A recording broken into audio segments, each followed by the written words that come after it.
আসসালামু আলাইকুম ভিউয়ার্স, চলে এলাম আরেকটি নতুন ভিডিও নিয়ে। আমি নিয়েছি কাঁচা ছোলা, আলু, দিয়ে দিলাম পেঁয়াজ কুচি, আদা বাটা, রসুন বাটা, পেঁয়াজ বাটা, হলুদের গুঁড়ি, গরম মসলা গুঁড়ি এবং স্বাদমতো লবণ। আমি কিন্তু মরিচ ব্যবহার করছি না, যেহেতু আমার বাসায় ছোট বাচ্চা আছে, সে তো খেতে পারবে না, তাই জন্য মরিচ দিচ্ছি না।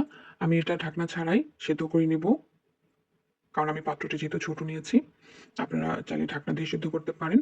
এই দেখুন আমার আলু এবং ছোলাটি সিদ্ধ হয়ে এসেছে। আমি এখন আলুটি ছোট, ছোট পিস করে নিব। পিস করে নেওয়ার পরে এটা আমি কষিয়ে নেওয়ার সময় আলুটি দিয়ে দিব ছোলার মধ্যে। দিয়ে দিলাম স্বাদ মতো পরিমাণ মতো তেল। আমি এখানে সরিষার তেল ব্যবহার করছি। আপনারা চাইলে সয়াবিন তেল ব্যবহার করতে পারেন। অনেকেই ছোলা সিদ্ধ করে পানিটি ফেলে দেন। আমি কখনোই পানিটি ফেলে দেই না।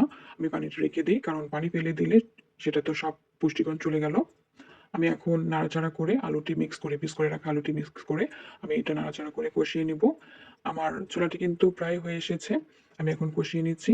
দেখুন আমার ছোলাটি কিন্তু মাখা, মাখা হয়েছে। রান্না করা ছোলাটি মাখা, মাখা হয়েছে। আমি এর মধ্যে সালাদ বানিয়ে নেব। শসা, টমেটো এবং ধনিয়া পাতা, অল্প কিছু কাঁচামরিচ এবং পেঁয়াজের কুচি দিয়ে। মাহে রমজান আসছে সামনে। মাহে রমজান উপলক্ষে এই রেসিপিটি আমি শেয়ার করলাম আপনাদের সাথে। অবশ্যই ট্রাই করে দেখবেন। এটার সাথে আপনারা সামান্য কিছু লেবুর রস ব্যবহার করে দেখবেন।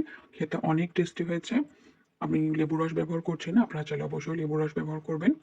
এবং রেসিপিটি ভালো লাগলে অবশ্যই লাইক, কমেন্ট, শেয়ার দিয়ে সাথেই থাকবেন। ভালো থাকবেন, আমার জন্য দোয়া রাখবেন।